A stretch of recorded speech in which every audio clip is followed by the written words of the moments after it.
Jordan वो इकलौता मुस्लिम देश है जिसने ईरानी हमले को रोकने में खुलकर अपनी भूमिका की बात स्वीकार की है और इजराइल की मदद की, लेकिन इसके चलते उसे अपने घर में अपनी ही जनता के गुस्से का सामना करना पड़ रहा है।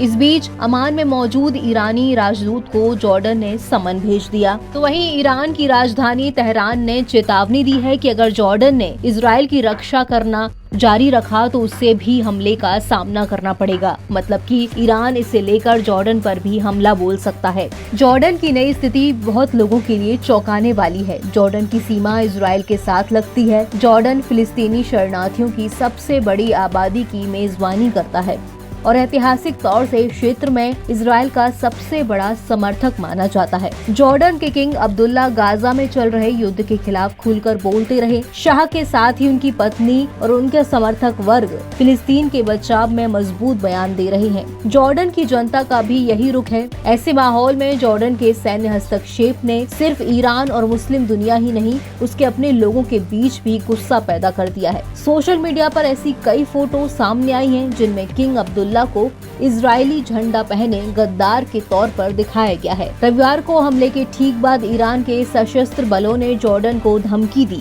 फार्स न्यूज एजेंसी ने बताया कि ईरान के रिवॉल्यूशनरी गार्ड ने चेतावनी दी थी कि वो यहूदी शासन के खिलाफ दंडात्मक हमले के दौरान जॉर्डन की गतिविधियों की सावधानी पूर्वक निगरानी कर रहे थे। अगर जॉर्डन ने हस्तक्षेप किया तो वो उनका अगला लक्ष्य होगा। हालांकि ईरान के विदेश मंत्रालय ने सोमवार को विवाद को कम करने की कोशिश की। इसके प्रवक्ता नासिर कनानी ने तेहरान में एक ब्रीफिंग में अमान की भागीदारी को नजरअंदाज कर दिया। उन्होंने कहा, मैं इन मिसाइलों को रोकने में जॉर्डन की भूमिका की पुष्टि या खंडन करने के हालात में नहीं हूँ और ये एक सैन्य मुद्दा है जिस पर संबंधित अधिकारियों को टिप्पणी करनी चाहिए। कनानी ने कहा कि जॉर्डन के साथ हमारे दोस्ताना संबंध हैं और पिछले महीनों के दौरान दोनों देशों के अधिकारियों के बीच लगातार संपर्क रहा है। कनानी ने उम्मीद जताई कि अरब देश 1 अप्रैल को सीरिया में अपने वाणिज्य दूतावास पर हमले के लिए ईरान की वैध प्रतिक्रिया का समर्थन करेंगे। ईरान ही नहीं, जॉर्डन भी अपने बयानों से स्थिति को संभालने की कोशिश करता नजर आ रहा है। अमान ने इस बात पर जोर दिया कि जॉर्डन की कार्रवाई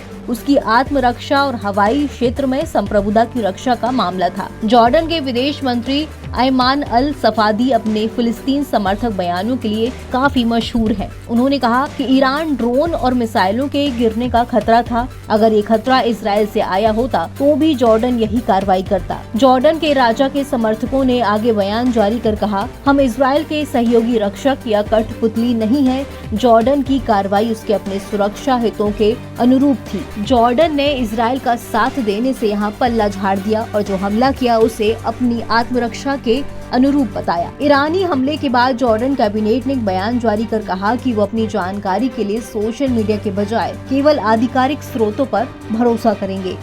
NBT ऑनलाइन की रिपोर्ट।